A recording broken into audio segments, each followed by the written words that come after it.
Ecclésiaste chapitre 1. Parole de l'Ecclésiaste, fils de David, roi de Jérusalem. Vanité des vanités, dit l'Ecclésiaste, vanité des vanités, tout est vanité. Quel avantage revient-il à l'homme de toute la peine qu'il se donne sous le soleil? Une génération s'en va, une autre vient, et la terre subsiste toujours. Le soleil se lève, le soleil se couche, il soupire après le lieu d'où il se lève de nouveau. Le vent se dirige vers le midi, tourne vers le nord, puis il tourne encore et reprend les mêmes circuits. Tous les fleuves vont à la mer et la mer n'est point remplie.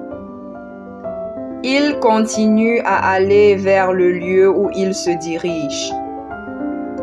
Toutes choses sont en travail au-delà de ce qu'on peut dire. L'œil ne se rassasie pas de voir et l'oreille ne se lasse pas d'entendre. Ce qui a été, c'est ce qui sera, et ce qui s'est fait, c'est ce qui se fera. Il n'y a rien de nouveau sous le soleil.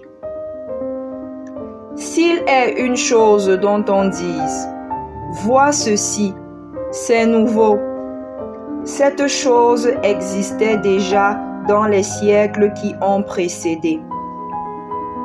On ne se souvient pas de ce qui est ancien, et ce qui arrivera dans la suite ne laissera pas de souvenir chez ceux qui vivront plus tard. Moi, l'Ecclésiaste, j'ai été roi d'Israël à Jérusalem.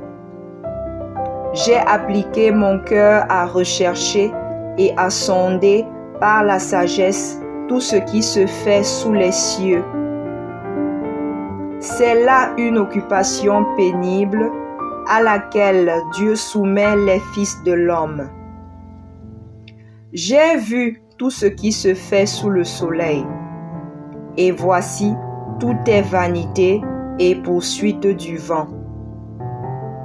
Ce qui est courbé ne peut se redresser, et ce qui manque ne peut être compté. J'ai dit en mon cœur, voici, j'ai grandi et surpassé en sagesse tous ceux qui ont dominé avant moi sur Jérusalem. Et mon cœur a vu beaucoup de sagesse et de science. J'ai appliqué mon cœur à connaître la sagesse et à connaître la sottise et la folie. J'ai compris que cela aussi, c'est la poursuite du vent. Car, avec beaucoup de sagesse, on a beaucoup de chagrin, et celui qui augmente sa science, augmente sa douleur.